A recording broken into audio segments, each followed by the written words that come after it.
আসসালামু আলাইকুম। সবাই কেমন আছেন? আশা করি ভালো আছেন। তানিয়া কিচেন ব্লগ থেকে সবাইকে স্বাগতম। আজ আমি নতুন একটা ভিডিও নিয়ে আপনাদের মাঝে হাজির হয়েছি।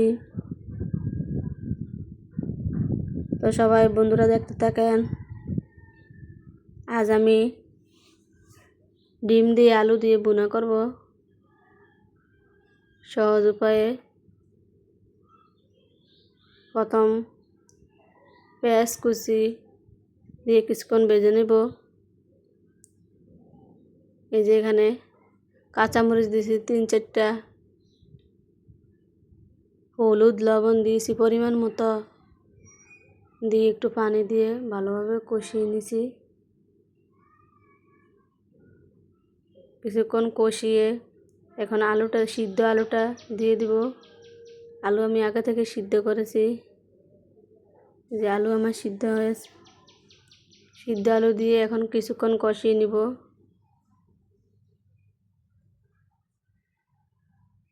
তো বন্ধুরা সবাই দেখতে থাকুন, আমার মতো এইভাবে রান্না করে খাবেন। এই যে আমার তরকারি কষানো হয়ে গেছে, কিছুক্ষণ আমি কষিয়ে নিছি। এখন একটু পানি অ্যাড করব। পানি দিয়েছি গরম পানি, হালকা ব্লক আসলে। এই যে এখন তরকারিটা ব্লক আসে, এখন ডিম ভাজা দিয়ে দিব। ডিম সিদ্ধ করে আমি আগে থেকে ভেজে নিছি। এক এক করে ডিম দিয়ে দিয়েছি, দিয়ে কিছুক্ষণ কষিয়ে একটু ঝোলটা কমলে 4-5টা আস্ত মরিচ দিয়েছি, এতে একটু ফ্লেভার ভালো আসে। তো বন্ধুরা সবাই ভালো লাগলে আমার ভিডিওটা লাইক কমেন্ট সাবস্ক্রাইব করে দিবেন। সবাই আন্টিরা আপুরা ভাইয়ারা সবাই প্লিজ আমাকে একটা সাবস্ক্রাইব করে দিন, লাইক করে দিন। এখানে ভেন্ডি ভাজি করছি, আমাদের ক্ষেতের ভেন্ডি। এই যে অল্প করে ভাজি করছি। এই যে হয়ে গেছে আমার ডিম দিয়ে আলু দিয়ে রান্না। এটা আমি এখানে 1.5 কেজি দুধ দিয়ে দুধটা একটু কষিয়ে নিছি ভালোভাবে। সুজি দিয়ে সুজিটা একটু ভেজে আমি তারপরে পানির সাথে অ্যাড করে দুধের সাথে দিয়ে দিছি 2টা এলাচ, দারচিনি, তেজপাতা 2টা দিয়ে এখন ভালোভাবে কষিয়ে তারপরে সুজি পানিতে গলিয়ে তারপরে দুধের সাথে মিশিয়ে দিছি। এই তো হয়ে গেছে আমার রান্না।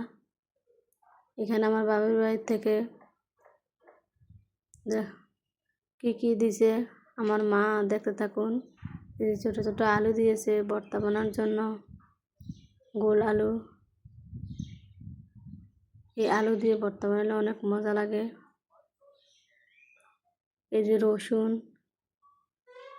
ছোটো ছোটো ঘরের রসুন দিয়েছে,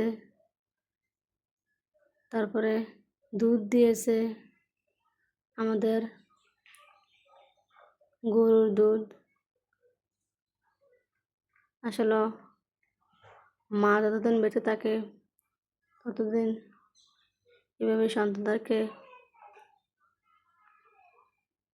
কী লাগে না লাগে দেয় বাবার বাড়ি থেকে। এই যেখানে টমেটো সস দিয়েছে, আমি বলছিলাম টমেটো সস দেওয়ার জন্য।